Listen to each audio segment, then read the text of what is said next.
Big soggy tears running down her chin. Ruins up her makeup and never one kill. A cigarette rests between her lips, but I'm staring at her tits. It's the wrong way. Strong if I can, but I am only a man, so I take her to the can. It's the wrong way. The only family that she's ever had is her 7 horny brothers and her drunk ass dad. They needed money, so they put her on the street. Everything was going fine until the day she met me.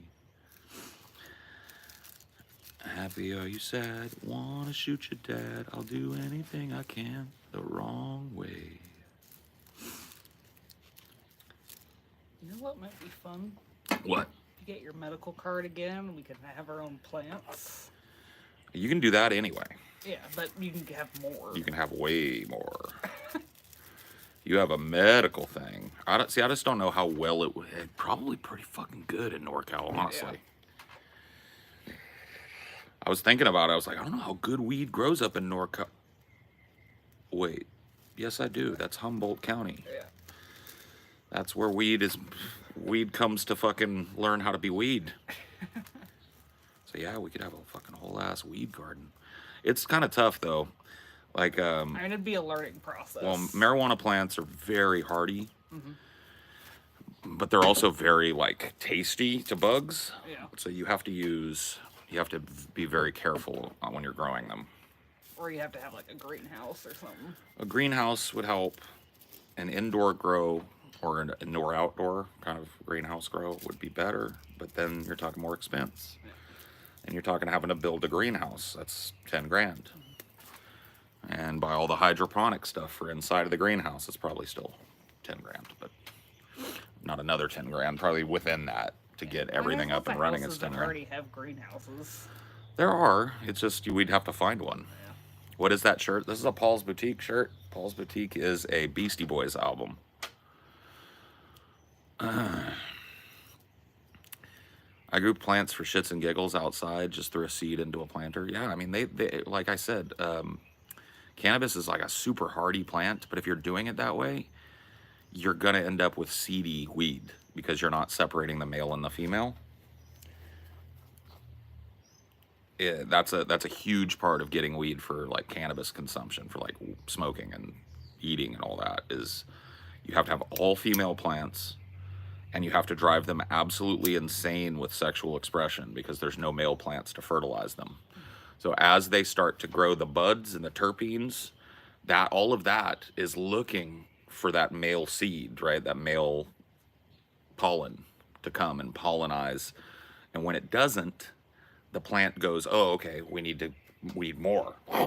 More expression, more sexual expression, more. Some bees and right, shit. Bees, pollinators. We need to get bugs in here. More sexual expression, more terpenes, bigger buds. And then at the right time, you harvest and dry it out. And you have to do that properly too. You can't just cut weed down and put it in a baggie. You have to dry it. It might be a good hobby. I have a green thumb. Yeah. Like I love working with plants. My mom and I, when I was little, she always had a victory garden. And I was her little fucking garden helper. Not because like she needed one, but because I was the interested kid. Yeah. And so I was, she would send me out to pick tomato worms off the tomato plants because we'd get these big, fat, dude. You ever seen a tomato worm? Dude, they're nuts. They're huge. They're like big. They're beautiful. They're like green. Worms, kind of? No, they're green. Yeah. They're like a caterpillar. But I mean, like size-wise. They're big. They're bigger around. They're big, fat caterpillar. They're about that big around and about that long. And they just eat the fuck out of your plants. And you can see them and you just pick them off and throw them to the chickens. So I would get a big bucket and I'd pull about 25 tomato worms off the plants, get them all off, dump that bucket to the chickens, and that was every day. Tomato worms are insane. Dude, they're crazy. A lot of people have never seen them. I don't know what they turn into. I think that's a moth or something. It's a good cycle, though. Yeah. You get snacks for your chickens. Oh, yeah. Yeah, they loved it, too. They would go crazy. fighting over them, pecking them up, Yeah. pulling them apart.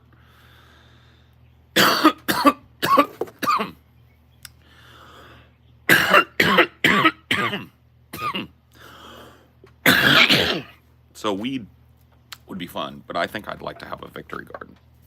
Why Tomatoes not both? or like a salsa garden. Well, I guess you could have both. I'd like to have like a salsa garden or like a pepper garden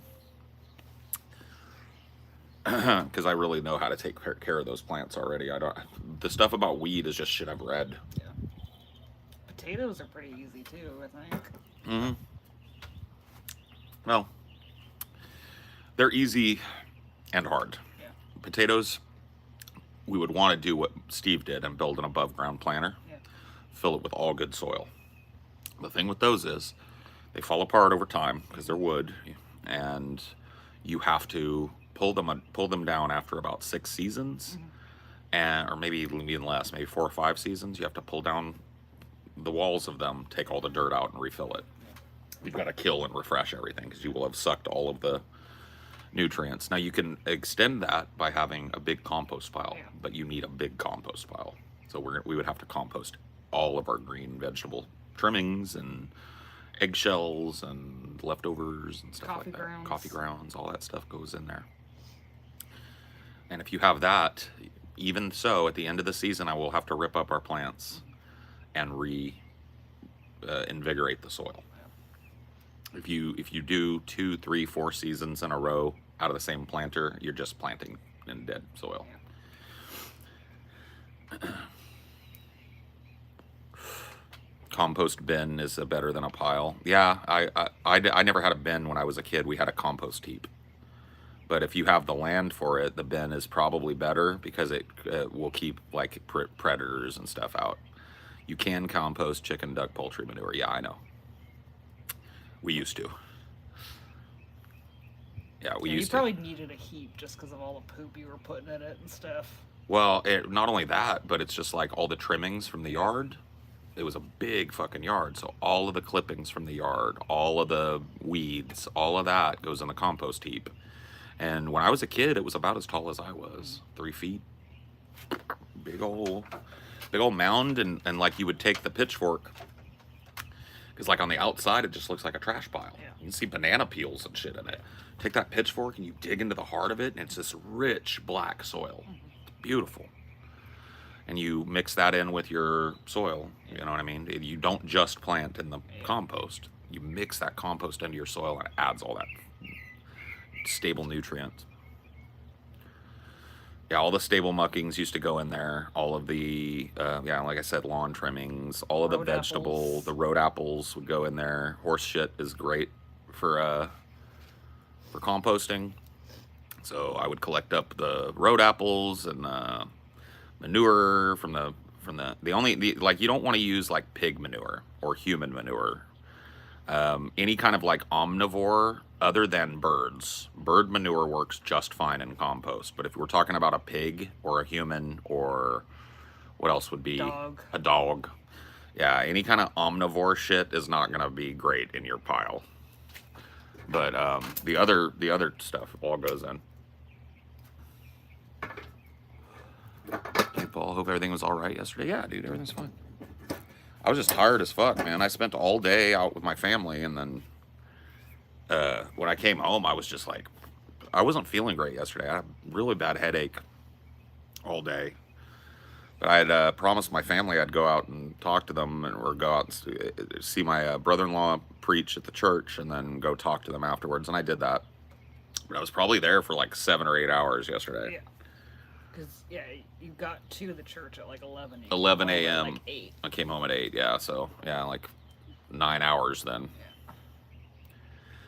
Yeah. But it was nice.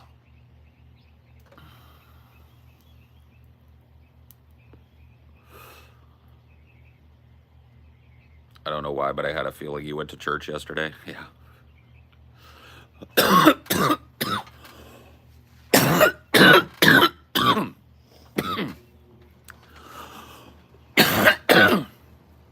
Take me to church.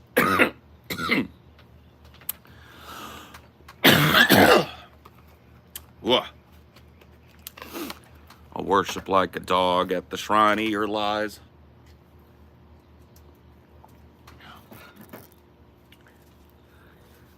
You could sharpen your teeth so I could twist the knife or whatever. What is that song? How's that? Is that how it goes?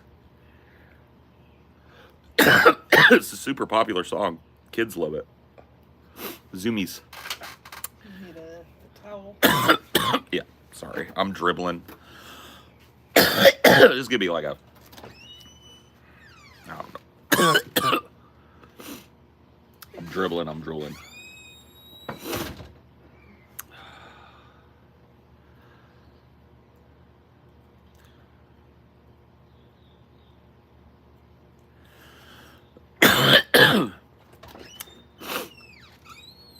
Thank you, baby.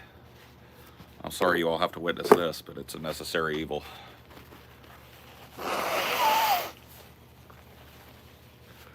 I'm gonna try and not show off boogers or snot. Fuck.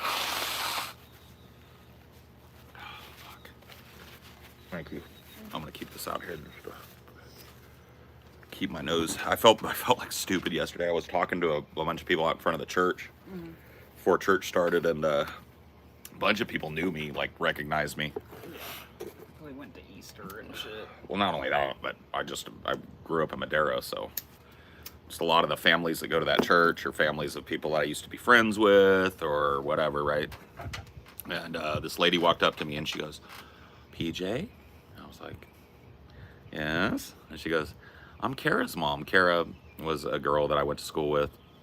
She was the same year as my sister, but she was really good friends with me and my friends group after high school and stuff. And her and her little sister, her little sister was too young at that point, but I ended up working with her little sister, Megan, at Starbucks. For the last 2 years I was at Starbucks. I was her training barista or whatever. And so I was like, "Oh, hey." And I was talking to her, and then I like reached up just to like scratch my nose, and dude, there was snot just like, Oh. I was like, "Oh, she must have thought I'm a fucking retarded guy." I was just like, because like being outside, it's just a constant. Like I love being out here. I almost just flatly refuse to live indoors just because I have allergies and shit, because it's so good for my mental health to be outside. But man, I suffer for it here in the summer.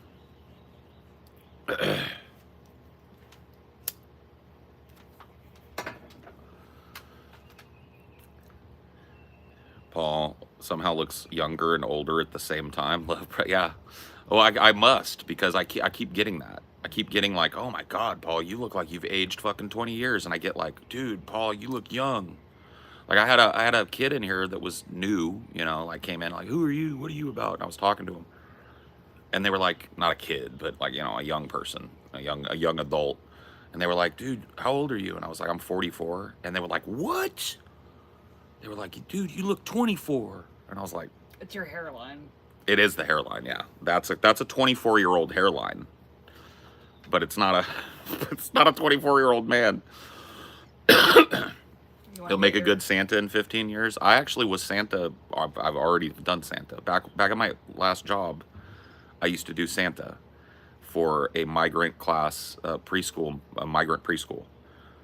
And so I learned to speak Santa Spanish. I learned enough conversational Santa Spanish to sit with those kids and let them meet Santa. And it was a really like fulfilling thing to do because they were migrant children. So these are kids whose parents are afraid to take them to places like the mall. Yeah. And so they never get to see Santa ever. And the ladies that worked at that told me these kids don't get presents either. Mm-hmm. And so part of the Santa thing was I would bring a big bag of toys over my shoulder, and every kid got a book and a toy. The girls got like a Barbie doll and a book, and the boys got a GI Joe or an action figure and a book. And the ladies told me, they said, "This is the only presents these kids will get for Christmas this year." And their little faces would light up. It makes me want to cry thinking about it. It was just nice. It was really nice. Well, there's nothing stopping you from being Santa again. I could still call. I know the lady that used to do the Santa thing. Yeah. I don't know if she still does it, but I can ask her. I really enjoyed doing that, though. I did it for 4 years, and then I quit the job, and moved. And I'm sure, they had a big, nice Santa suit, so I'm sure they found somebody else to sit in it. But, yeah.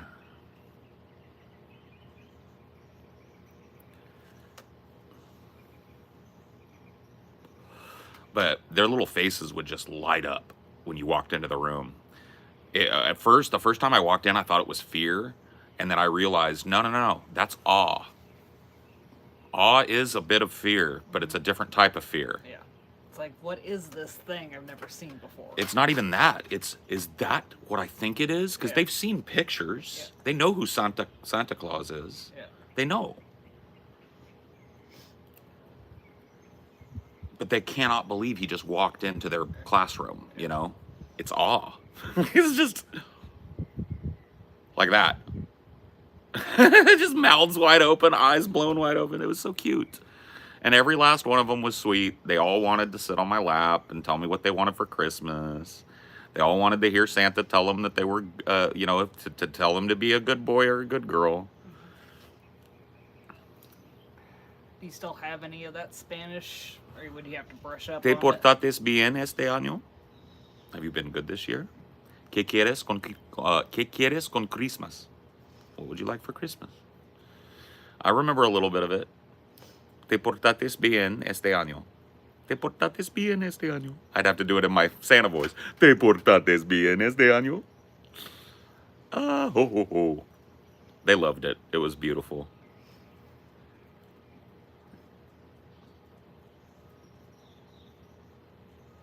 ¿Qué quieres con Christmas?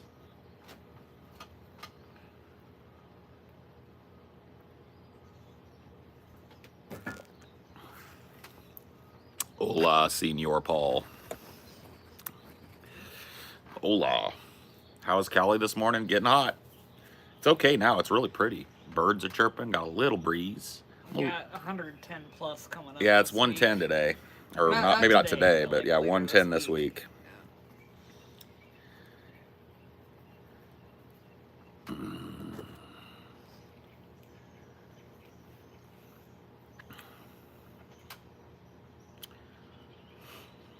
Legitimately, you are a perfect Spanish Santa, Paul.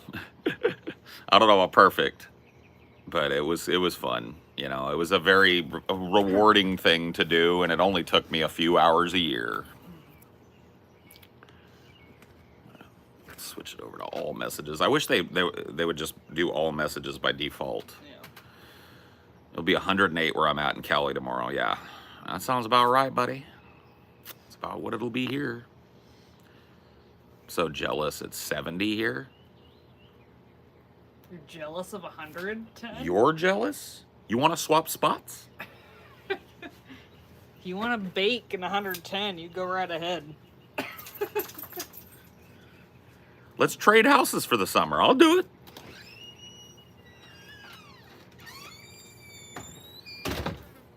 '97 in Tejas. Yeah. I don't know what it is right now. I would guess it's probably like 88, 87 degrees right now at 10:15 in the morning. Maybe a little high. It might be like 80. But it's going to rapidly increase in temperature now that the sun is good and high in the sky. I don't know why some people associate not having your own children with hating children. You and some others disprove that notion. Oh, dude, no.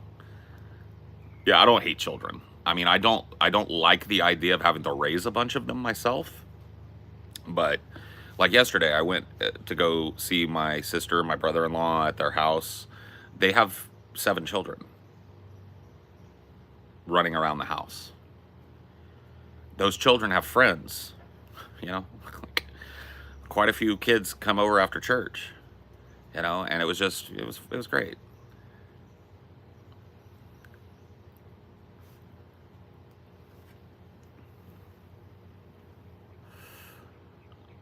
I want to jump in a lake right now and eat ice cold watermelon. Yeah, buddy, that sounds fucking good, bro. Georgia-Alabama borders at 97. Yeah.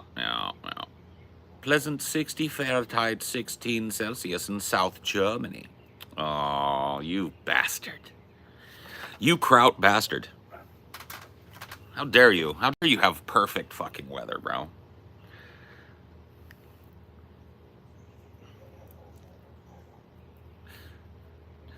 Oh, dude. Look. Goyams, we got Jewish love. Thanks for the Jewish love.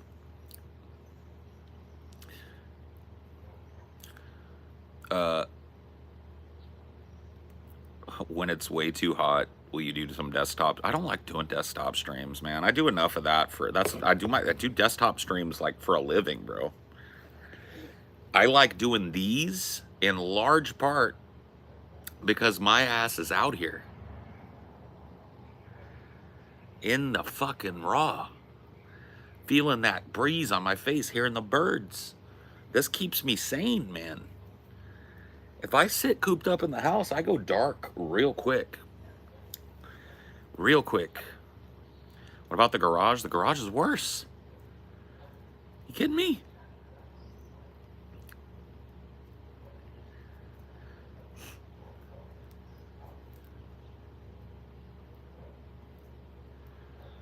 If I don't touch grass every fucking day, I'm a dead man, bro. I literally will turn into a goblin like that. I go goblin mode like that. If I let myself sit inside, it's like 2 days of that, and it's goblin mode, bro. It's full blown fantasy goblin mode.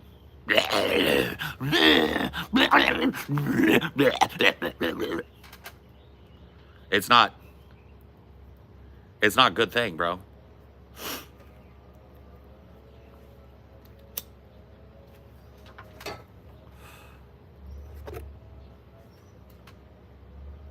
It's bad news bears for Paul's ego. I'm just telling you. Okay.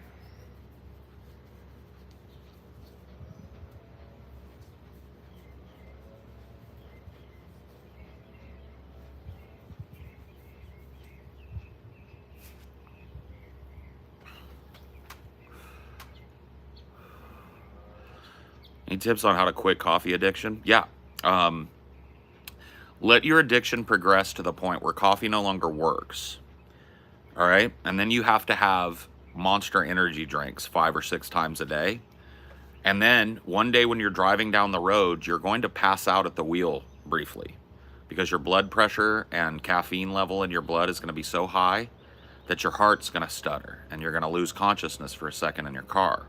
Then you're going to pull over and go, what the fuck was that? And then you're going to call the doctor, and the doctor's going to tell you, come on in. You're going to go in, and they're going to take your blood pressure, and they're going to threaten to send you to the hospital because your blood pressure is so high. They're going to ask you, what are you eating and drinking? And you're going to tell them, I drink 6 Rockstar energy drinks before fucking noon every day. And they're going to tell you, your heart's about to fucking explode. If your blood pressure doesn't go down in the next 20 minutes, we're sending you to the hospital. And your blood pressure goes down a little bit in the next 20 minutes. And they put you on a bunch of fucking drugs to regulate your heart rate and your blood pressure, okay? And then at that point, you're never going to want to touch it ever again. Like I have a glass of, this is my coffee, right? I have a coffee in the morning. I used to work at Starbucks, so I used to have a coffee every second of every day. You got free coffee while you were on at Starbucks. Free coffee while you were off, too. Don't tell the boss. Yeah? So that's what worked for me.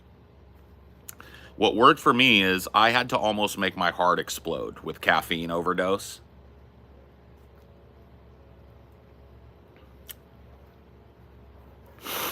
That's a sick cup. Yeah, I know. Ooh, hello, buddy. Yeah, no. Don't be afraid, little friend. I'm not gonna zap you. I promise.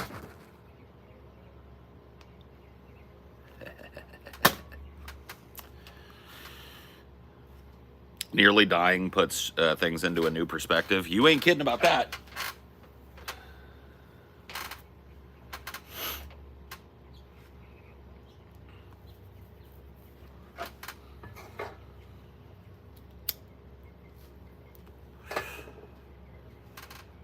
Have you ever zapped yourself on accident? You can't with this one. See, like the button's here, it's on, you can see the red light.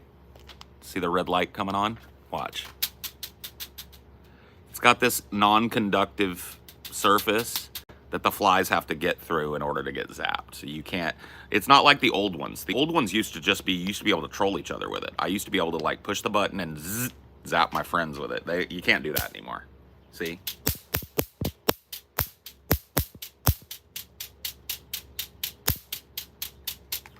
See, it snaps in there because of the outside touching the inside, but it's non-conductive. Paul, if I drink coffee, it helps me concentrate. It makes me more efficient, but using coffee ruins sleep. It can, yeah. Do it on purpose then? You can't. I can't get my finger through it. I'll do it if you want. Like, if I could get my finger through there and touch the zip zap, I would do it for you, but I can't. My finger won't do it. Me and my friends used to smack each other with those. Oh yeah, I used to troll my friends with it all the time. They put fucking childproofing on everything now. So the kids are zapping each other with their thing. It's not even a fly killer anymore, it's a trolling device.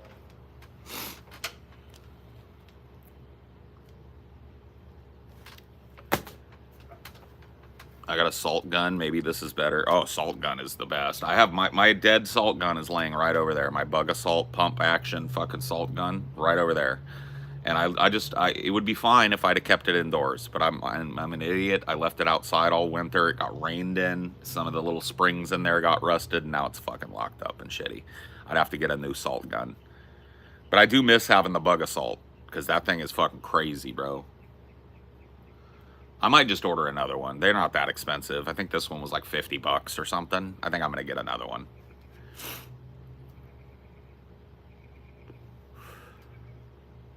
Yeah. 9-volt batteries on the tongs. You could troll with that. Yep.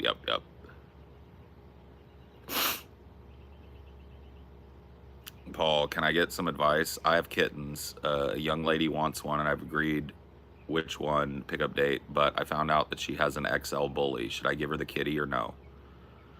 Yeah. I mean, like, here's the thing. XL bully does not mean dog that's going to kill you or your cat.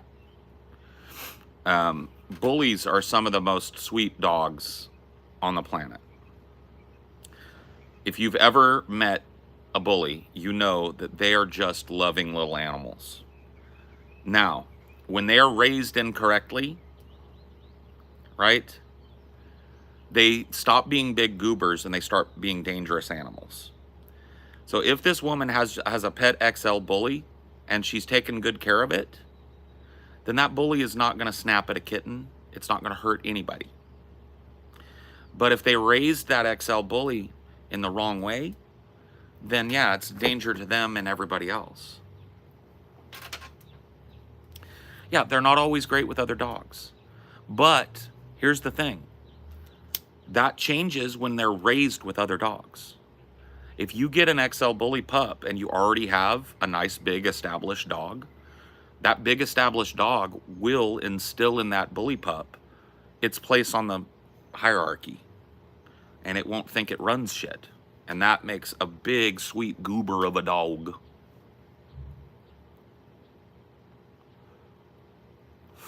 Your personality is awesome. What are some of the things that help you enjoy life, help you have a positive outlook on life? This, sitting out in my backyard, I'll show you my backyard. I mean, it's beautiful back here. Here's one of my big pink blossom. I don't know what kind of tree this is, but I sit back here. It's not a huge backyard, but there's another big pink tree down there. This, being outside, appreciating nature and the beauty of it, helps me. I also am a practitioner of Zazen, so I'm a Zen Buddhist.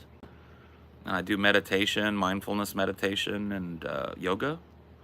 And that helps to like center me and center my mind. I'm not sure what kind of tree it is. Yeah, it's got beautiful, I don't think it's a cherry tree. But it looks like cherry blossoms here in the summer.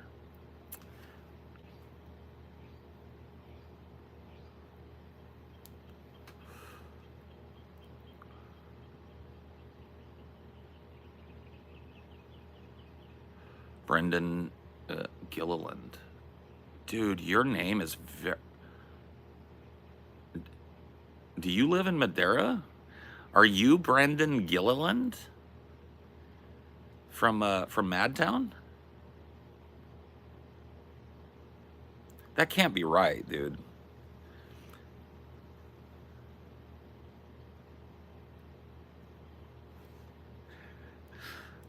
Are you Brendan Gilliland that I knew from fucking Drama in Madtown, dude? That can't be right.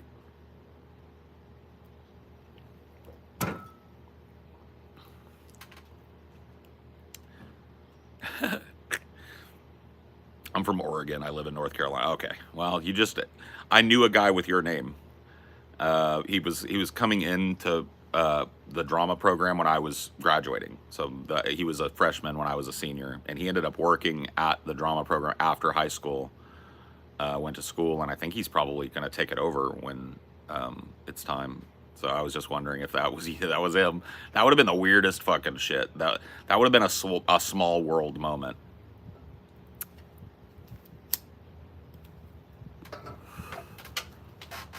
Did you see the Supreme Court ruling today? I did not. I don't really watch the news. That's another stay happy and keep your mindset good thing. You did do theater? Well, there you go.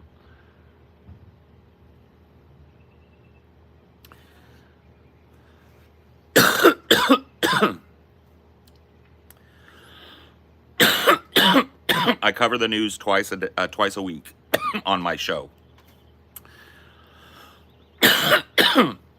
Deep Fat Fried. We cover the news extensively on Tuesdays and Fridays of every week.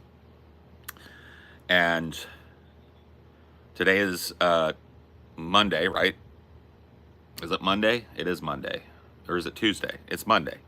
Today is Monday. And technically tomorrow would be a show, but we do 5 weeks on and then we take a week off. And this is currently our week off. So our patrons get pre-recorded shows that they've never seen that we made specially for them during the on weeks. And then we take a week off. And so it'll be next week before I really care about the fucking news. Just to let you know.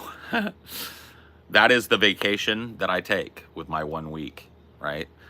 I'm going to be going and doing a bunch of errands today that I don't have time to do normally when we got the show and shit. And then, yeah, I don't read the news. Don't give a fuck. I'll learn about the tragedy next week.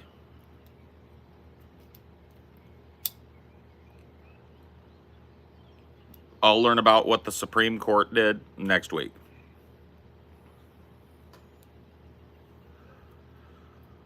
You studied any Dzogchen meditation? It's the hardest practice I've tried. I have not.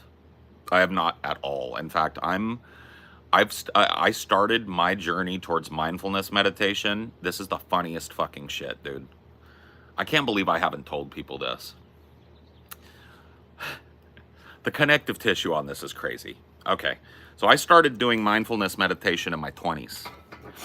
And I picked it up for a really stupid, fucking crazy reason. That I just, like, I don't remember these things, but the connective tissue is, when I do remember them, it's like, oh yeah. So I started doing mindfulness meditation as a result of, okay, let's take it back. After I was carjacked, I was 16, I was a victim of a violent crime. I had the victims advocacy group in Fresno, locally, who paid for me to have psychological counseling for PTSD. And one of the counselors that I went to was a hypnotherapist, okay? And he explained to me that a bunch of stuff, right? He was like, we're going to try something today. It's not what you see in the cartoons and the movies. I'm not going to wave a watch in your face and turn you into a zombie that does whatever I say. He said, I'm going to try and activate a part of your subconscious and allow you to connect with it.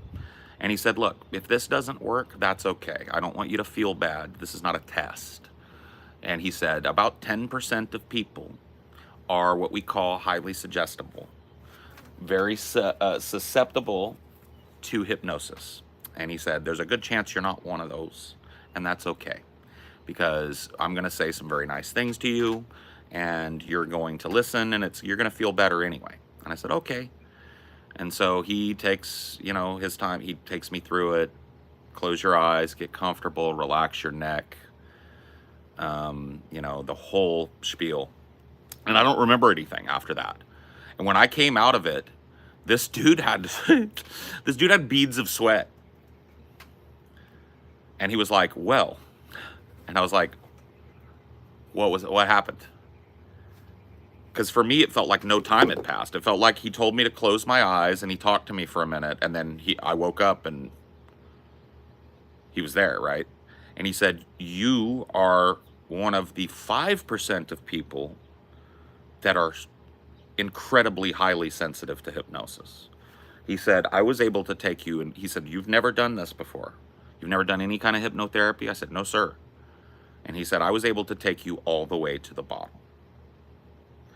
And you are incredibly suggestible. How do you feel?" And I said, "I feel good. I feel really good." And he said, "You should. You should." He said, "So I'll see you again, in a week." And he did this therapy with me. I think that the victims advocacy group, right, paid for like 5 sessions with this guy, or 4.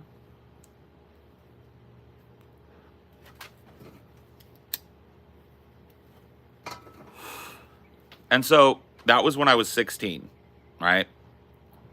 And so I've known about this. So I was in my early 20s, and I saw this shit on the internet about autoerotic hypnosis. And I was like, what? And it was like, you can self-hypnotize and blah, blah, blah, blah, blah. And you can make yourself bust a nut without even touching yourself. It's like you're having sex. And I was like,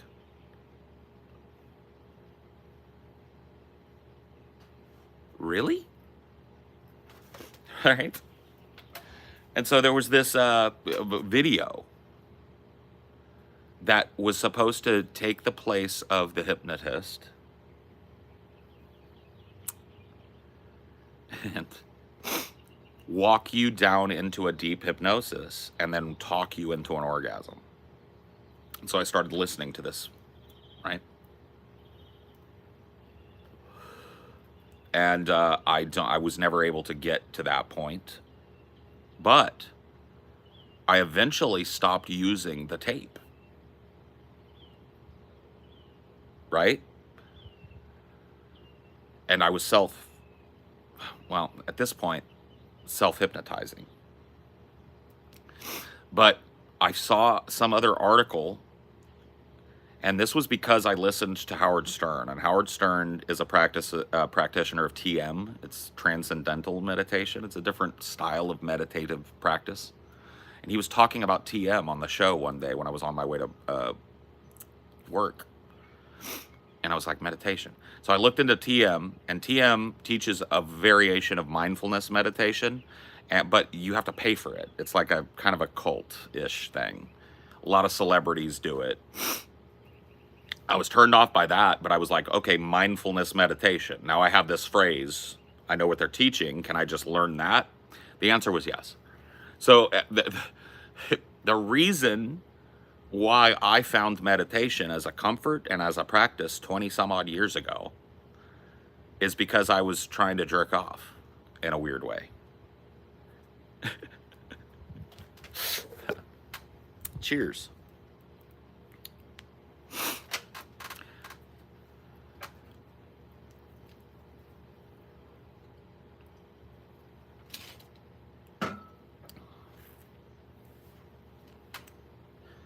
Well, it was very Buddhist. I was trying to come without coming.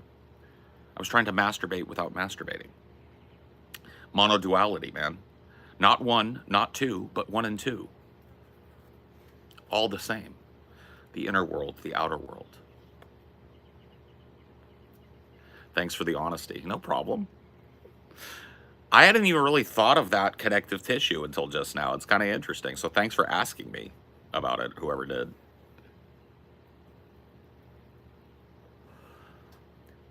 Do people have permission to post old video clips of you? Absolutely. Yeah, do whatever you want, man. I'm not the copyright guy, you know. I don't really care. I put this shit out there. If people want to use it, you know, put up old clips of me, whatever the fuck. Use it out of context to tear me down or whatever you want to do, bro. I don't care. You're never gonna get a fucking copyright problem from me.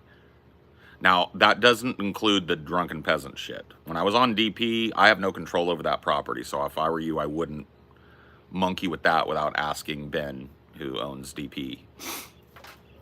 But anything that's just mine, you can do whatever you want, man. I don't give a fuck. Yeah, I don't own that. I don't own the DP property, so I can't give any kind of like, what's DP? Drunken Peasants. So I was on the Drunken Peasants for, how long was that, guys? 5 years, 4 years, something like that? Sounds about right.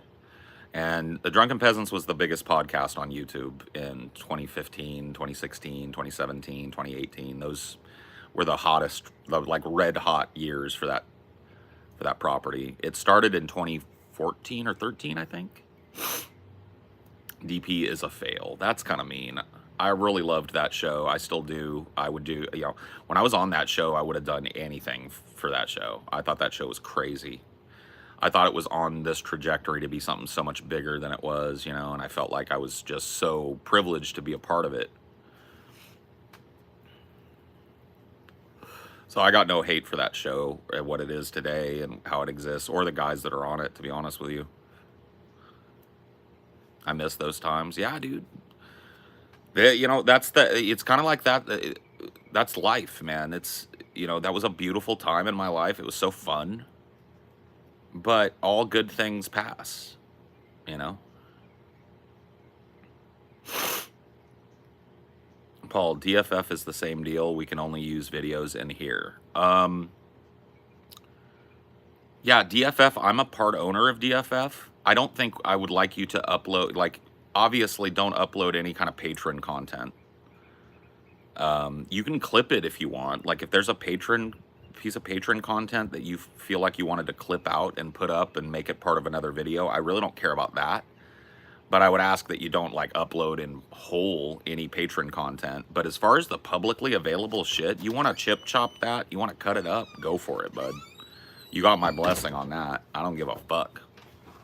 What's the difference between DFF and Onion Nuggets? DFF used to be the podcast name, and we had a side thing that we would do as part of DFF that was called Flash Fried. And it was a news show because people were clamoring for us to have a news thing.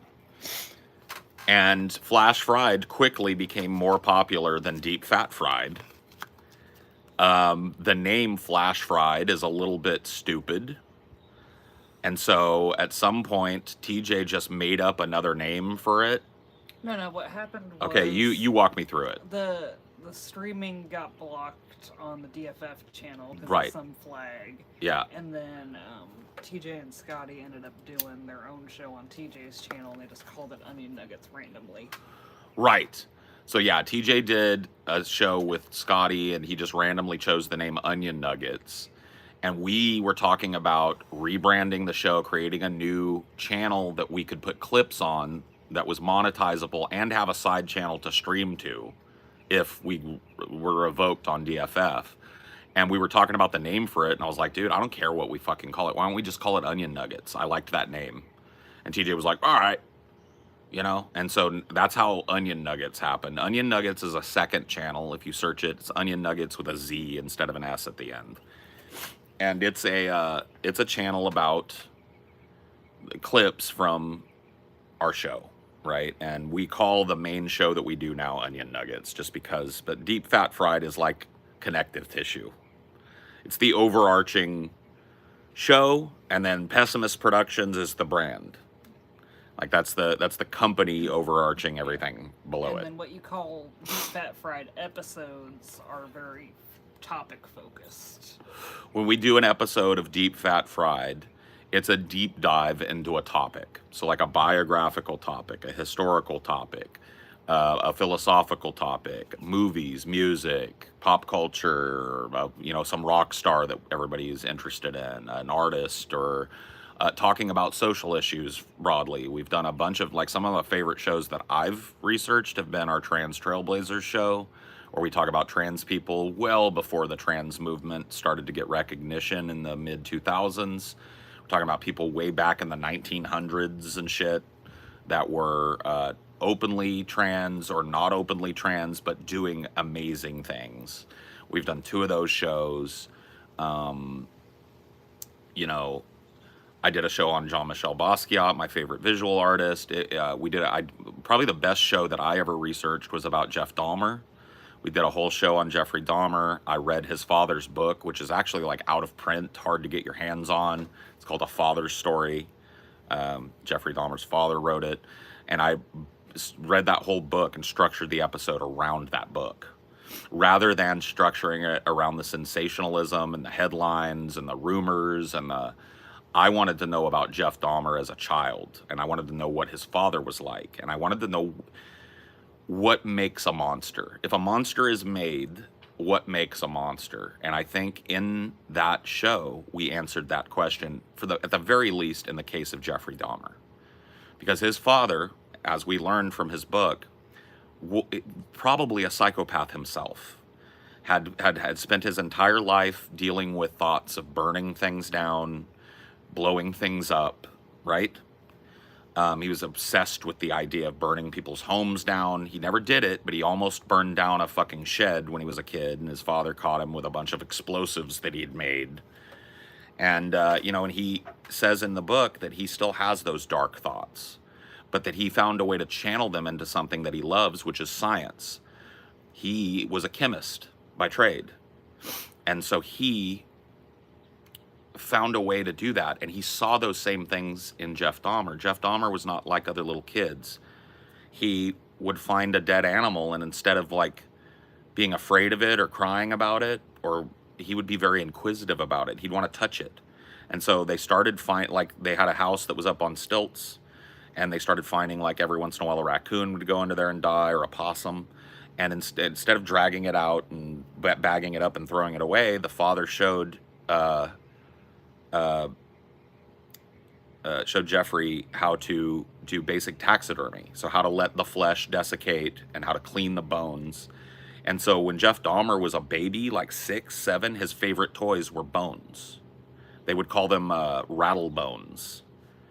He loved them. They would put just bones that they'd cleaned, so obviously, like, they're not dirty. Cleaned and dried bones in a little bag, and he'd jingle them at Jeff, and Jeff would just love the rattle bones. But he was obsessed with biology. Jeffrey Dahmer had a singular obsession, just like his father did, about biology. And as he went into his teen years, and his father kind of, to be honest with you, abandoned him, he was left with this obsession with how do things look on the inside. And he had all these things that he had in his mind, and one of those pieces of obsession that ended up being very deadly very early on was, does a black person look like I look on the inside? The answer is yes. And had he been shepherded properly in his interests, he could have asked that of a teacher, or his father even would have been able to tell him, absolutely, yeah. And that interest could have been channeled. But instead, it was channeled in abandonment. His father got divorced from his mother. His mother went crazy and left the state. His father got a new girlfriend and was staying over there all the time, and left Jeff alone in the house and abandoned him. And so that there was nobody around to steer that kind of morbid interest into something. Jeffrey Dahmer might have been the greatest fucking pathologist in the history of pathologists. Well, the thing too is it turned into he didn't want to be abandoned again, so that's why he killed them or attempted to zombify Well, that became part of his thing, yeah. Right? So this obsession with what people looked like on the inside, and whether they looked like other people on the inside, coupled with this desperate fear of being left alone, created the pathology inside of Dahmer that we saw. right? A man that was so obsessed with not being left, so repressed at not being able to be openly homosexual, and so sick with obsession. He started to cut people open, and then he started to work on trying to make a zombie person that would just do what he said all the time, that he could just keep. And he was found in the midst of all of that.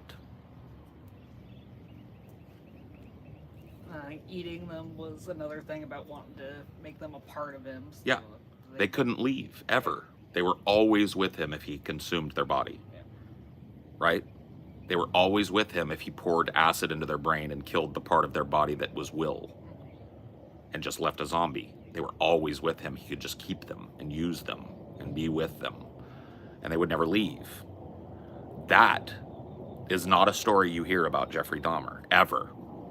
You hear, oh, he was sick fuck, he killed dogs, he did this. How did he die? Jeffrey Dahmer was stabbed to death in prison by another inmate.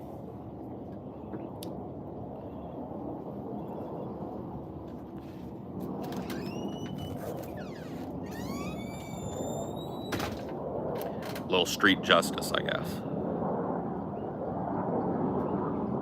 Actually, he was beaten to death with a broom handle. I was thinking of someone else. Jeffrey Dahmer was beaten to death with a broom handle in prison. Paul, did you think the reason serial killers aren't as common is because mass shooters replaced them? No.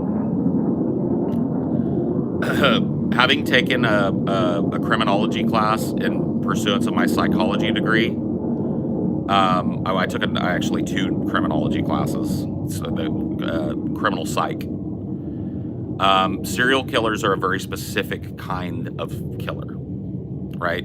So I'll explain to you what I know. Serial killers tend to be between the ages of 25 and 45. They tend to hunt within their own group, but not always. They tend to have a preference for hunting within their own racial group, right? Not always. Jeffrey Dahmer was an anomaly in that.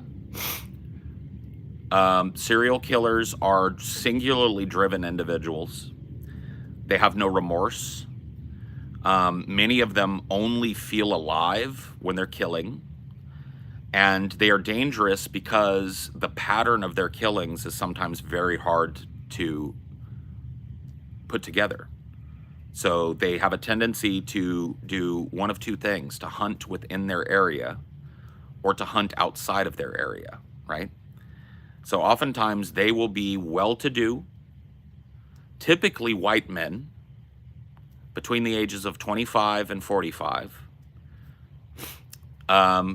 They need to be well-to-do. Usually they have property because what they do requires privacy, requires isolation, and it requires a front face that everybody loves. Everybody, it's unimpeachable, right? I'm a guy, I work here, I do this, I do that, I'm married, I've got children, right?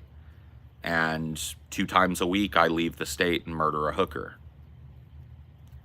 I take a piece of her hair with me, and then I leave her body by the side of the road.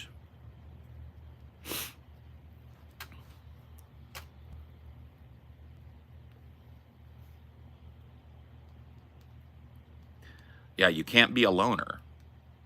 So if you look at people like Ted Bundy, you look at people like John Wayne Gacy, right? You look at people like there's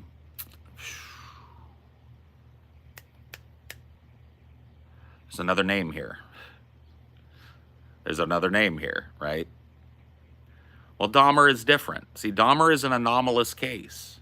Dahmer hunted outside of his racial group. Dahmer was a loner and a weirdo. BTK, that's the one I was thinking of. Richard Rader. Richard Rader, BTK, he used his church's the way they caught him is that he was using his church's fax machine and shit. So yeah, BTK, bind, torture, kill, Dennis Rader. Not Richard Rader. Sorry, it was Dennis Rader, you're right. Yeah, dude. Dude was a well-known guy in his community. member of the church, the whole nine, right? Gacy was like a political dude. He played, like he was known for his backyard barbecues and his fucking neighborhood cookouts and dressing up in things and doing fucking funny things. And he's kind of like a political advocate, a business owner, and all this stuff.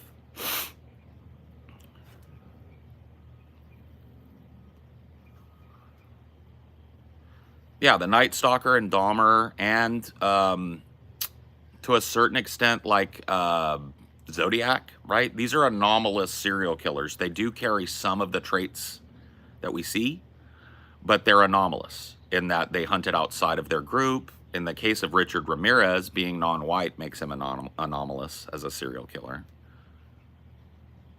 Not that all serial killers are white, they're not. It just tends to be the case.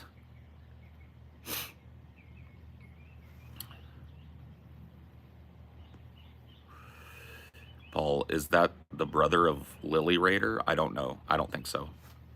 Yeah, Dennis Rader, that's just the BTK killer. And you can watch his arraignment and shit and just see his utter lack of fucking empathy. He's just a standard fucking serial killer, psychopath, sociopath, zero empathy motherfucker. Well, yeah, Charles Manson is another one. And like a lot of people would say, Charles Manson isn't a serial killer, but he just had a different method of killing. His method of killing was to bring feeble-minded people to him and convince them to go do his murders for him.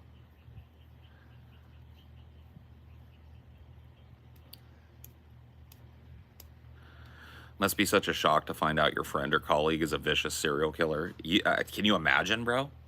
I can't even fucking imagine it. You find out just some dude from your neighborhood that you've let your kids go over and swim in his pool and shit, and you find out he's got like fucking 90 teenage boys buried in his basement. Can you imagine that shit? Even more, they were boys with their cars, summer jobs. Oh my God. Yeah, yeah, yeah.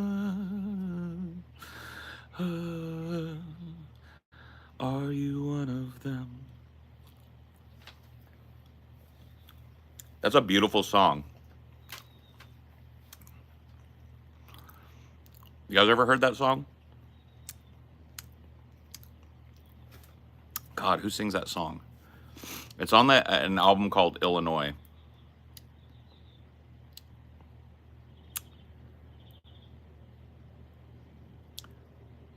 Illinois.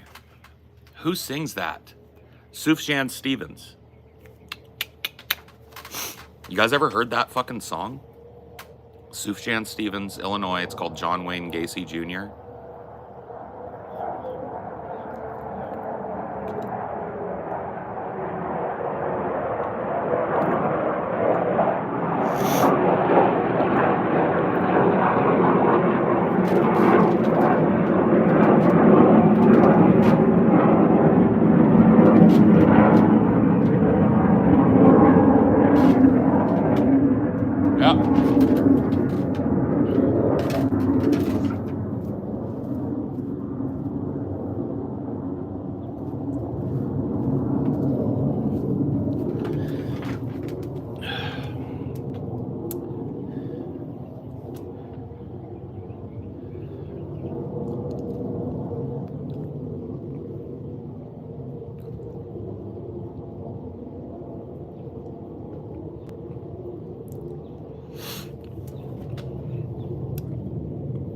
His mother did his costume with his face paint bright and red.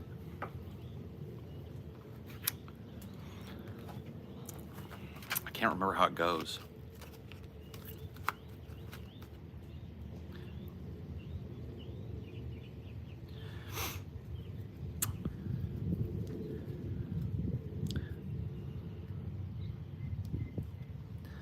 Man, some of you really just grind a joke to dust with how much you repeated in this chat. Dude, you ain't fucking kidding, bro. There are some people that are just cursed, man. Motherfucking cursed. They got no sense of humor. They don't know how to not write a joke like a fucking donkey, bro. They just are obsessed with the same meme for fucking 20 years. It's fucking sad, bro.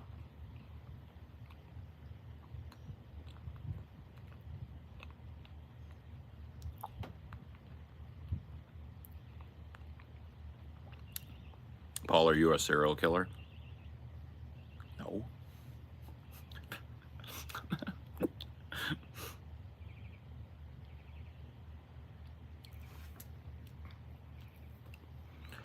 What's the psychology of a terrorist? Just curious. So terrorism is typically a political act or a religious act.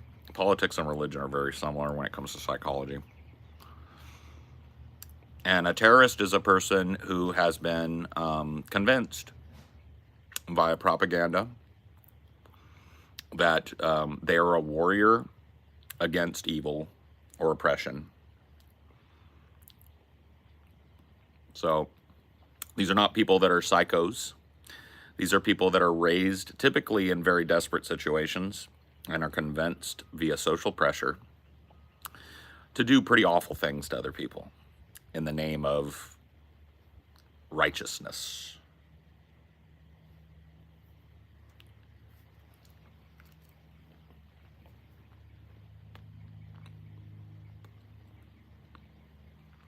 Too much hair, too much evidence, yeah. If only they had like a net or something you could put your hair up into. You know? Something that was really meant to keep yourself from dropping hairs. If only I had something like that. Or even better, like a hazmat suit.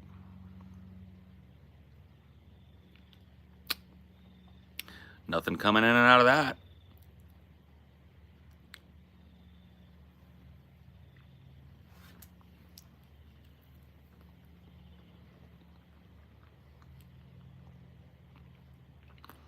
Just kidding.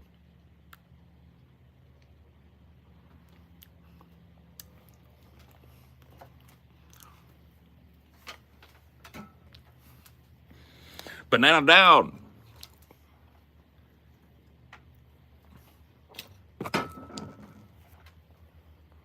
Yeah. I'm not going to tell the story again right now, KC, because I did it like 3 shows ago. But if you dig back, it was a nighttime stream of mine. If you dig back through these streams, I told a whole ass UFO story. I don't know exactly which one. Somebody might be able to tell you which one it's in. But I just don't want to do it again like fucking 3 days later, you know. I think it was last week or something, but still. I don't want to tell the whole ass fucking thing again, right?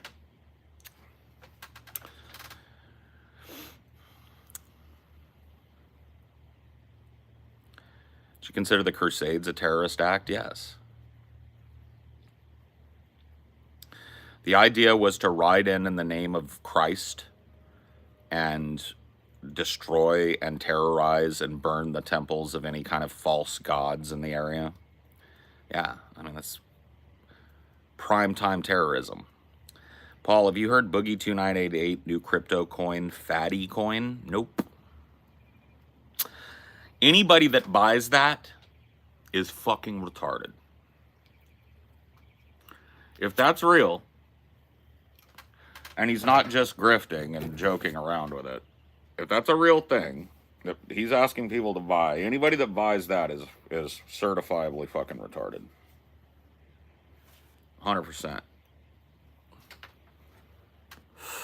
Do you like metal music? Yeah, bud. I like metal music.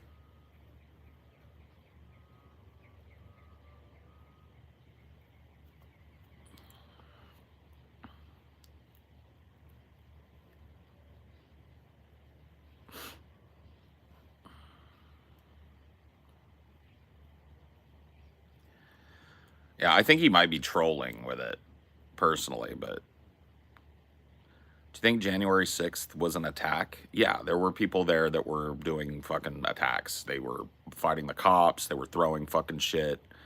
They brought fucking tasers and fucking all kind, like mace. And they forced their way into the Capitol building and did a bunch of fucking vandalism in there and shit. Like, yeah, that was an attack.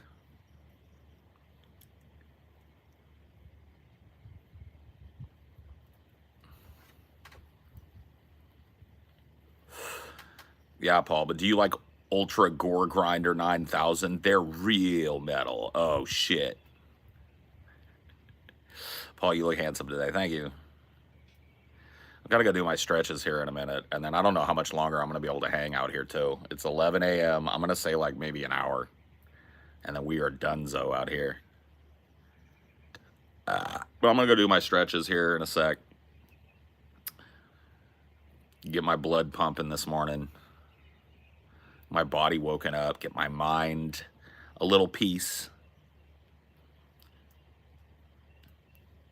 It'll be interesting. Like you guys see like where I've been. I'm not like super like over the top stressed or high energy or whatever today, but watch when I come back. I'm going to take 5 minutes. I'm going to step right over there. I'm going to do my stretches and then watch when I come back. You should see a visible difference in my demeanor and my attitude. Well, Dinor. I want to stretch too. He likes it. You've seen, have you shown him his fancy bandana? Guys, look at this. Look at him. Dinor. Dirty D. Dirty D from the salty sea with the waggy tail and the cute little face, and his little bandana is so very cute. Doodly doo, a teedly tee. Dinor, Dinor. Why are you so camera shy, D? He don't like being on camera. He's like, I believe that the camera takes your soul.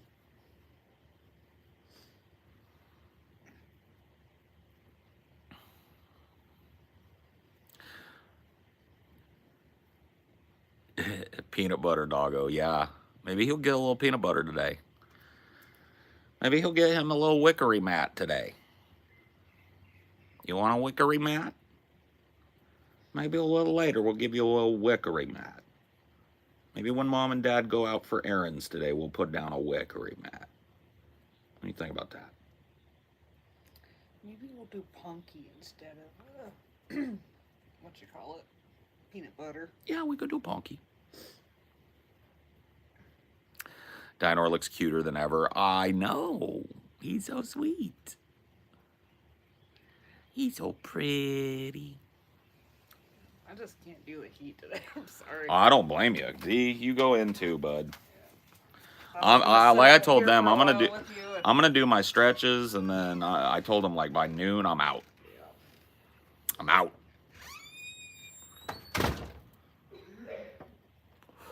So I'm gonna go do my mindfulness yoga. Take inventory of Paul's ego, right? I'll be back. 5 minutes or less.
Yes.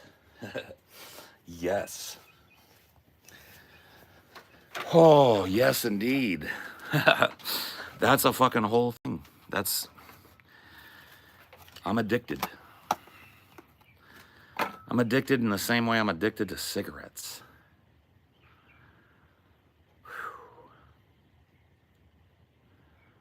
There went Paul's back. The clap. You guys should listen for the clap. That means Paul's done. That's the last thing. We do a clap.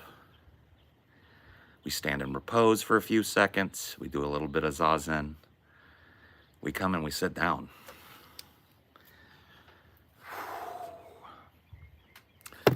And we are awake. We are ready.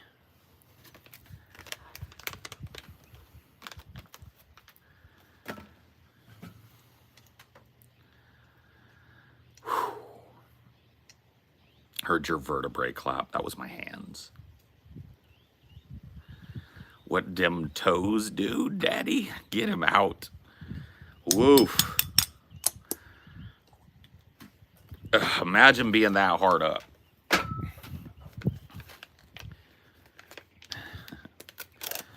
Yeah, the clap was my hands.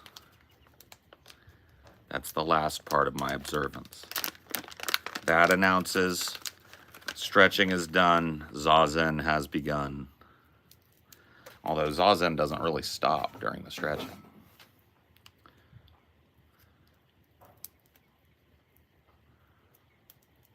Hard up, down, bad.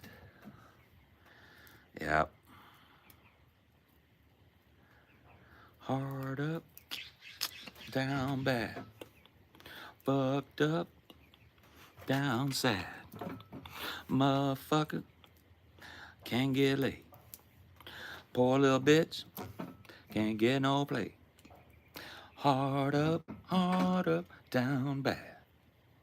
Motherfuckers be down sad. Hard up, down bad. Beauregard, dude. Beauregard.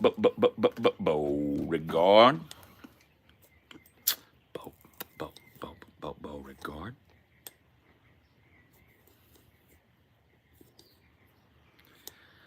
Paul, do you stream on Twitch? I do not. I prefer YouTube. I've just been doing YouTube forever. I started YouTube in 2006.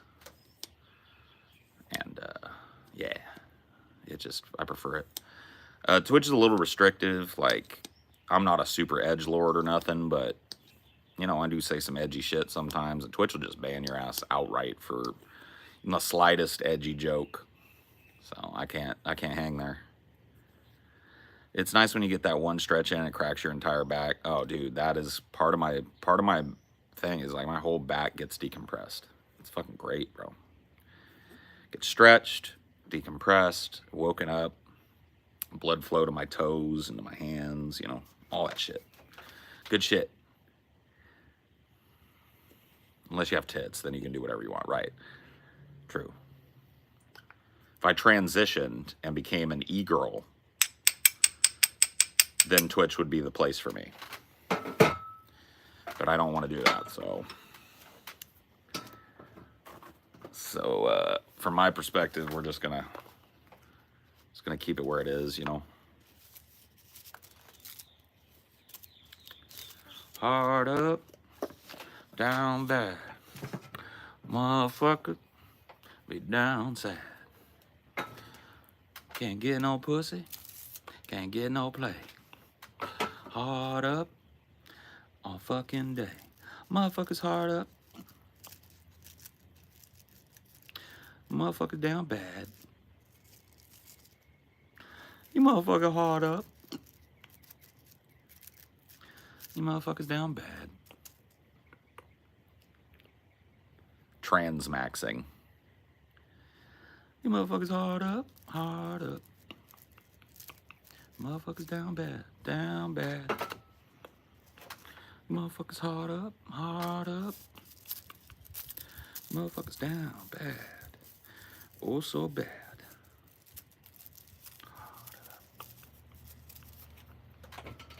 down bad. Has that track dropped? No, not yet. That's not even a track yet. That's just a little bit of Beauregard coming out.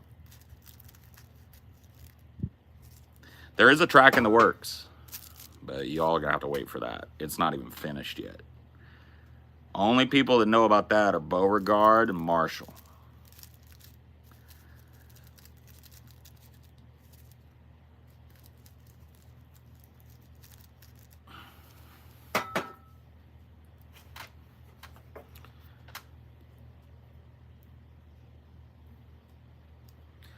Paul, aren't there edgy streamers like that annoying kid, Chank's nephew? Edgy streamers? Oh, you're talking about Hassan? I mean, he's edgy, but like not. We're dirty edgy, you know. Like we do like poop and fart and sex jokes and stuff. I've never really heard Hassan go off on like a 20-minute rant about clitorises, you know, which I'm sure has or will happen in my content someday. You know what I mean? Because I got a lot to say about the clitoris, but maybe that's for another time, another place, another piece of content. It's cool that Marshall is back. Yeah. I think he's stepping away from kind of like the Marshall Manson persona little by little, but I don't know. I mean, he comes in here on his Marshall Manson account, and I know he could change that if he wanted. Homeboy's name is Andrew, you know, I know that. So, but I will tell you this: he's still a fucking producer. I don't know what he's stepping into, but producing is going to be a part of it because dude has got fucking passion coming out of his asshole. He just dropped like kind of a mixtape-ish kind of some beats and stuff. Yeah. Yeah, no, man. His voice is great. His fucking sensibilities as a fucking producer are great. I really like, you know, I don't even really fuck around with music stuff, but I have this Beauregard persona that I made to work with him that I love slipping into as like a rapper, right? And you can hear some of those tracks on his channel. There's 3 or 4 that we did as Beauregard and Marshall Manson, and they're all fucking great. And we're working on another one now.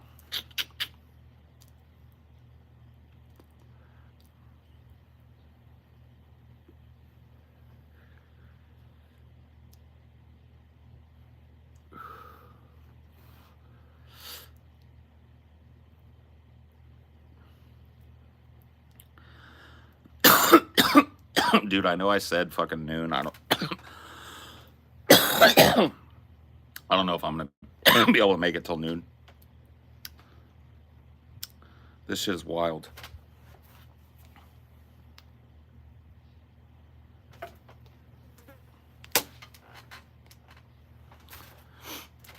What's worse, David Lynch is your dad and he makes Eraserhead, or Ari Aster dumps you and makes Midsummer? I don't know, dude. I don't know. Yeah, Never Ending Story's a banger. Psycho Gucci's. I think that one was my favorite one that we did together. Psycho Gucci. You could look that one up. That one's fire, dude. Psycho Gucci.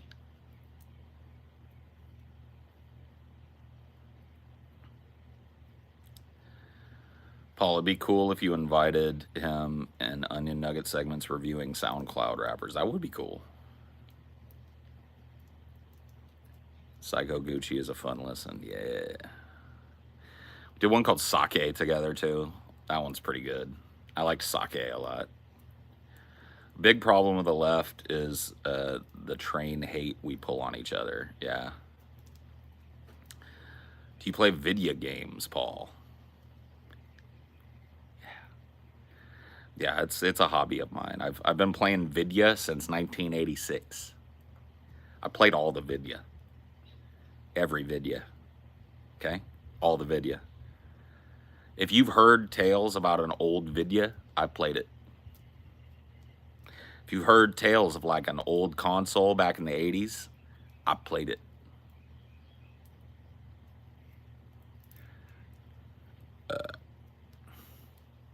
You like that classic era of gaming like the Super Nintendo? I played it. You like that mid-tier early modern gaming like the PS2? I played it. The Xbox? I played it. You like that weird side gig shit like the GameCube? I played it. You like yourself a 3DS XL? I've got it. You like yourself some wild fucking good games on that 3DS XL? I got those too. Yes. Yes. Yes. I'm a gamer.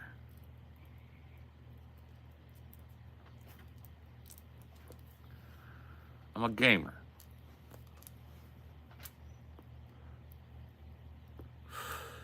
Want to go back? You want to dip it back? You want to go N64? I played it. You want to go NES?